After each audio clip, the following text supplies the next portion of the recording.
Alrighty, so in today's video, we're going to be talking about the math of winning in options trading. So not too long ago, I actually came across a video with a similar title, but it's more towards outright trading. So I wanted to create one that was very specific to options trading and more specifically, how to become profitable when it comes to selling options. So the very first thing that you want to understand and when we are talking about this topic is the casino business model. So in case you didn't already know, the casino business model is actually a very profitable business model. They have been designed in a way that they will win in the long term because all their games are rigged in their favor, right? So all their games have been rigged in a way whereby they have the statistical edge in the long term.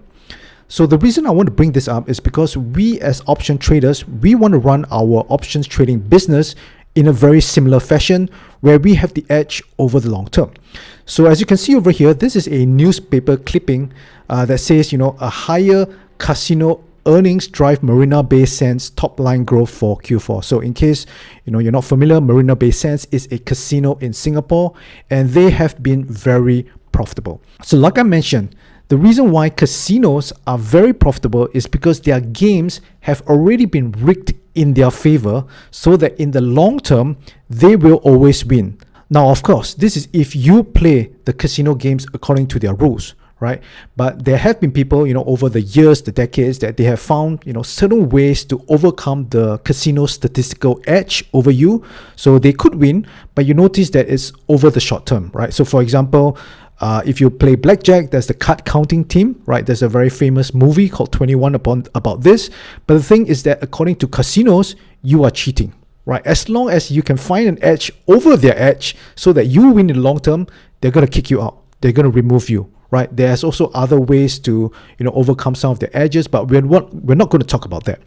Instead, we're going to be talking about the way that the casino have designed their games, that they have a edge, a statistical edge over the long term. So let's talk about a very, very simple, straightforward game that everybody can understand, and that is the roulette, right? And let's just talk about winning the red and the black.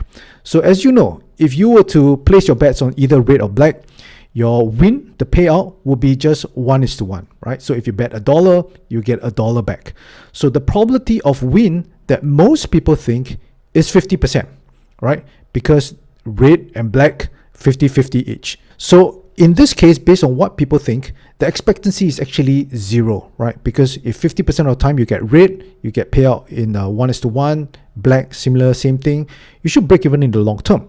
So some people want to rely on their luck to kind of win. So this is actually not what's going to happen when you play, right? So the actual odds when you're playing it, you will notice that although the payout is 1:1, your probability of win is actually only 48.65%. So why is it 48.65%? Because many people forget that there is a 0. And by the way, this is the European roulette. So European roulette, there's 1-0. But if you play the American roulette, there's 2-0. So the edge of the casino in the American roulette is actually much more pronounced, right? So if you were to actually see the real expectancy of the game as a player, you will see that you are actually going to be losing in the long term. So there is no way that you will actually win in the long term if you play according to the casino rules, right? So that is why the casino have a very, very powerful business model that ensures that they're going to win in the long term. So they're not even concerned about the fact that you're going to win the first 2, 3, 4, 5 games, because they know that if you were to play many, many games, if you were to stay there, right? And also that's one of the reasons why casinos are 24/7. You notice it's open all day long, all night long, and there's no clocks in the casino, right? At least there wasn't any clocks when I went there, some time back. And at the same time, they're going to entice you with free food or very cheap food if you're a member, and even give you, free lodging, free accommodation at their hotels or at a very low rate, just so that you keep staying there and keep playing. And that is why, as you can see over here, this newspaper clipping says that the casino really made a lot, right? As you can see down here, MBS casino segment has maintained its position as the largest revenue contributor for the quarter, right? So the MBS They have other business revenues, but casino is the main one because that's the one where they really make a lot, right? So when we come into options trading, it's going to be very similar. So there are a few important elements to understand when it comes to options trading so that it works out for you in the long term, that you're going to be profitable. So the first and most talked about element is what's called the probability of profit, also known as your win rate. So whenever we construct any option strategy, we will know the rough probability of profit, right? The win rate. So this is not the same for outright trading, because if you trade outright trading, there's no way for you to know what's the real win rate about it, right? But when it comes to options, we already know just based on the mathematical formula, what is the theoretical win rate, right? So as you can see over here, this is of the 20 delta bull put spread. And you can see that just from here, it says that the win rate is roughly about 80%. But when it comes to options trading, you need to understand that the POP, right, the probability of profit shown on your P&L graph is actually theoretical. That means to say that it's not necessarily the actual win rate when you actually place the trade. So it can differ in reality if you trade options that are 45 DTE and above. And as you can see over here, this is a study that I've shown quite a bit over a number of my videos, and a very important one. This is why we as an option seller have an edge when we trade options. So you can see this is a study that's done on SPY where they measure the expected move, which is the theoretical win rate based on what's shown over here, and they compare it to the actual realized move. That means the actual movement in the market. So this is the comparison between the theory versus practical. That means the expected versus realized. And as you can see over here, when they go for the days, anything that's under 45 days, what they realize is that the expected move, whether is it bigger than the realized move, it's not. Which means to say it's roughly about the same, right? You can see over here, based on the percentages, they're pretty much the same. So anything that's under 45 days, what you actually see in terms of the theoretical win rate on your P&L graph tends to be pretty accurate. But this actually changes once you go for the 45 DTE and above. So as you can see over here, they did the study as well, but this time for above 45 days. And what they found out is that the realized move is actually much smaller than the expected move, right? Or in other words, the expected move is bigger than the realized move. So as you can see over here, in 45 days, 60 days, and 90 days, they are all yes. That means the actual move is much, much smaller when it comes to reality. So this is the expected move. This is based on what the actual theory is saying, right? Maybe let's say, for example, this is the distance it moves, but in reality, this is actually the move, right? This is actually smaller. So why is this important? This is important because this is where our edge lies. So if you remember, I talked about the roulette, the casino business model in terms of their games where they have the statistical edge. When it comes to options trading, this is our statistical edge, right? That is why for the most part, most of the strategies that you want to trade should be around 45 days. So over here, it shows you there are two ways to analyze this expected move, right? So expected move can be either using the expected move formula, which you actually can see on your option chain, where they actually show you the number already, and there's the volatility at the right-hand side as well.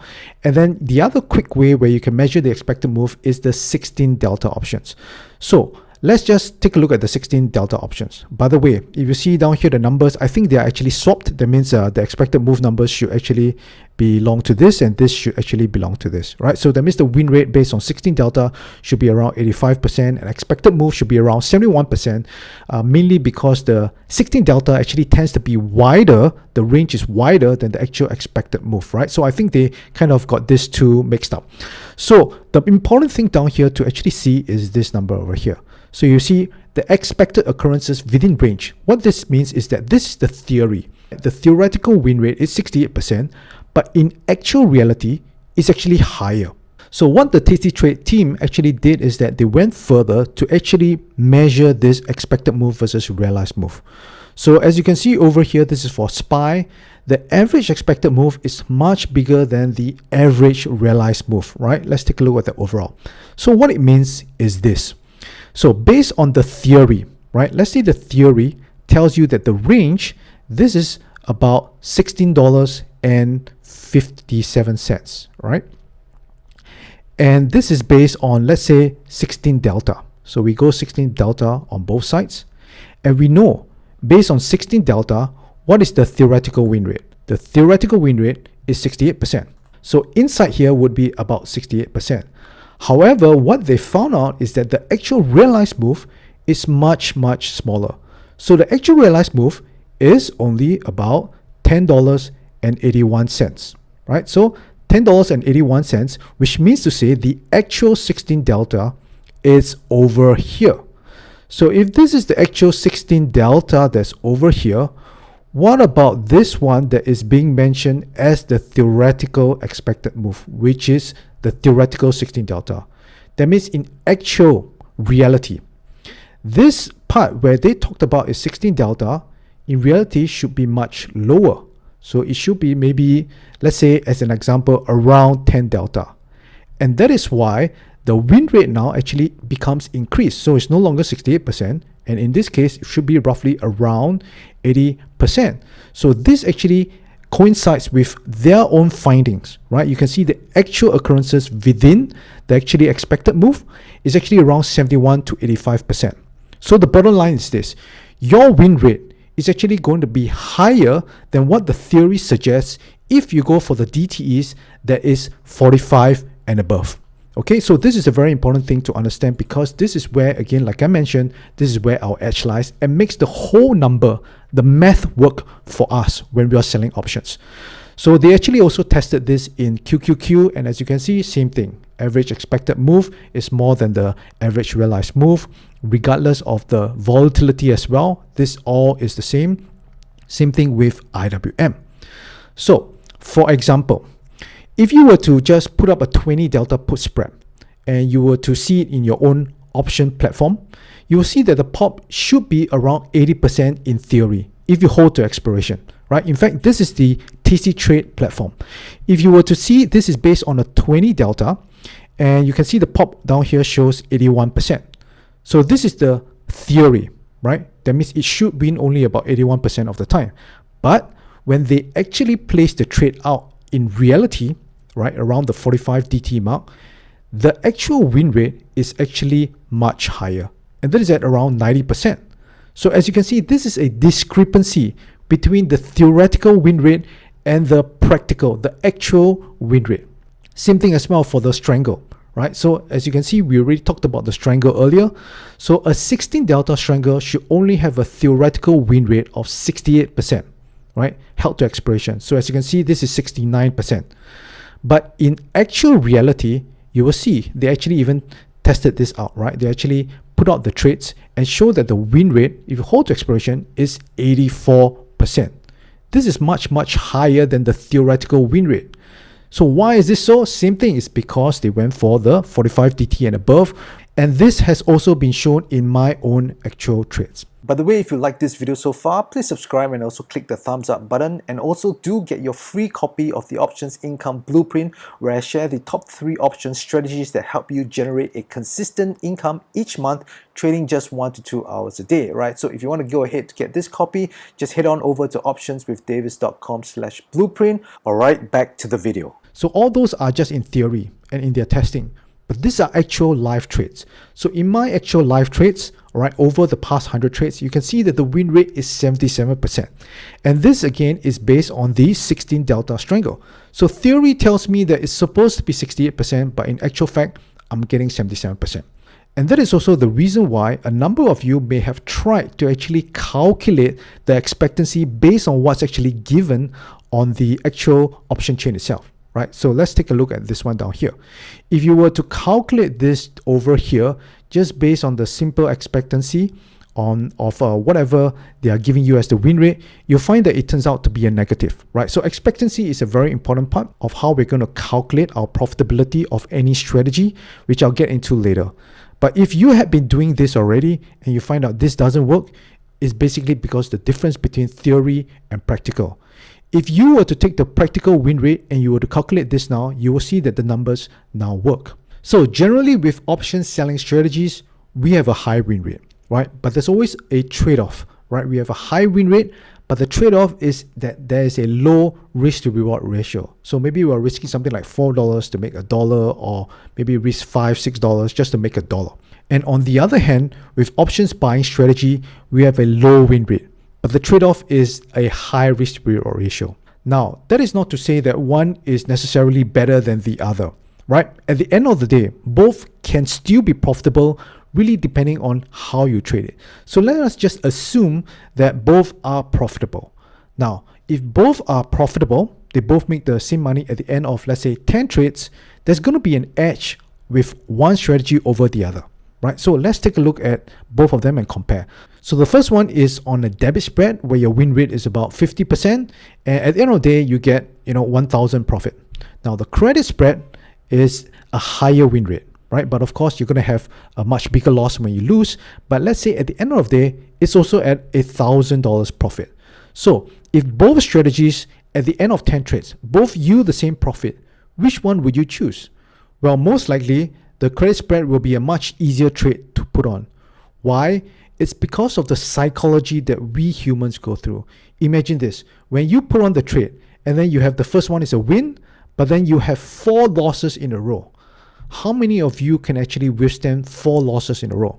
I know of many traders that have actually spoken with me that even after 2-3 trades, they start to get very fearful and they don't want to put on the next trade, right? Whereas for the credit spread, slightly different. You're going to have more winners in a row, and your losing streaks is not going to be that high, right? So that is why when you compare both of them, you will find that it's much easier to put on the credit spread compared to the debit spread. So I'm comparing selling options versus buying options. So psychology is one thing that many people actually do not put into consideration when they are trading. But when they start to go through losses, this is where they start to fearful and they start to be afraid to put on the next trade. So there are some very big misconceptions when it comes to options trading. So many people think that having a high win rate strategy is going to make an option strategy profitable. No, that is not the case, right? High win rate just helps us with our mindset, right? But it doesn't necessarily mean that it can be profitable. It really depends on how you craft the strategy, how you trade it. Now, on the other hand, some people think that a high win rate strategy will have one loss that will wipe out the entire account. Now, that is not necessarily true as well. It again depends on what is the strategy you put on, how you construct it, and how you actually trade it. So yes, it's true that some people that actually have their whole account wiped out because they have a very high win rate strategy, but that is not necessarily the case for all the types of strategies, because there's many different ways that you can actually trade a high win rate strategy, right? For example, this strategy over here is based off a 90% win rate strategy. And already there have been quite a number of losses that are quite big. So again, when we are trading these option selling strategies, the higher the win rate, usually there'll be the higher the losses, right? But that does not mean that it's going to wipe out your account if you know how to trade it properly. So as you can see down here, the equity curve for this strategy is actually pretty good. So the most important thing or takeaway you want to have for this probability profit is this: that the pop alone is meaningless and not enough to determine whether a strategy is profitable or not in the long term, right? So the pop only helps with the psychology. Whether it's profit or not comes down to the next important element, which is the average profit or loss, which means to say how much on average you make when the trade is a winner and how much on average you lose when the trade is a loser. So to have a proper understanding on the profitability of the option strategy you're trading, you need to know the average profit and loss. So this is where you can start to calculate the expectancy. So remember earlier on, we talked about expectancy. So expectancy, the calculation is actually pretty simple, right? Basically, it's the probability of the profit, that means your win rate, times the average profit minus the probability of loss, which is your losing rate, and you multiply that by your average loss. So for example, let's say your probability of profit is 77%, your probability of losing is 23%, your average profit is $269, your average loss is $203. So with this, we can actually calculate our expectancy, which comes out to about $160.44, which means to say, on average, every time you put on the trade, it will be a profit of $160.44. And this is not just some numbers that I plucked out of the air, right? These are actual trade numbers that from my own actual trades. So as you can see over here, this is of the last 100 trades of a strategy that has a win rate of 77%. Right, again, this is of the strangle. So 16 delta strangle based on theory should be 68%, but it's coming out with a 77%. So again, this is the difference between your theory and your practical. Now at this point, you might be asking me this, and I've had people that ask me this as well before. But Davis, I put on a 70% win rate strategy and my first 4 trades are losses. This shouldn't be happening. What's going on? So this is where you need to truly understand losing streaks, and more specifically, the probability of losing streaks. So as you can see over here, this is a probability table of showing what is the chances, right, or probability of having X number of consecutive losing trades within a 100 trade sequence. That means to say, if you put on a trade or the strategy for 100 trades, this is the probability of the number of losers that can happen. So let's just say, let's take a look at the 70% win rate strategy. So the person mentioned that, there are 4 losses in a row. This shouldn't be happening. Well, let's really examine based on probability, can this actually happen? So if you were to take a look at this over here, 4 losses in a row, you will see that over here, there is actually a 55% chance that you can actually lose 4 times in a row. As you can see, this is actually better than a coin flip probability, which means to say it's very, very probable, right? You can even have a 5 losing streak in a row at a 21% chance, right? Even 6 losses in a row, 7%. Now, 7% and below, this is very improbable. Yes, we know that the percentage is low, but does this mean that it's impossible that you're not ever going to have 6 losses in a row? Definitely not, right? 7% just means that there's a very low chance, but it can happen if you trade long enough. So if you were to trade such strategies with a 70% win rate, don't go thinking that, there's no way you're going to lose 5 or 6 losses in a row, because probability already depicts that it can actually happen. And in fact, this 6 losses in a row has actually happened to me before, right? As you can see over here, this is the same 100 trades which I showed you earlier, where the overall expectancy is a positive, and we in fact have 77% win rate. But you can see over here, I suffered 6 losses in a row. So how many of you can actually sit through this 6 losses in a row? A number of you may just say, hey, after 3 trades, I'm going to stop. 4 trades, no way am I going to continue this strategy. It doesn't work. But if you are going to stop there, then you're going to miss out on all the other trades that would have eventually put the trade into a positive. So that is why it's very important to understand about the probability of losing streaks. Now at this point, you might also be asking, but Davis, after 10 trades, I'm still overall in a loss. Is the strategy no longer working, right? I've had 1 or 2 people have actually reached out to me, say that, Davis, I tried some of your strategies that you've shared on YouTube.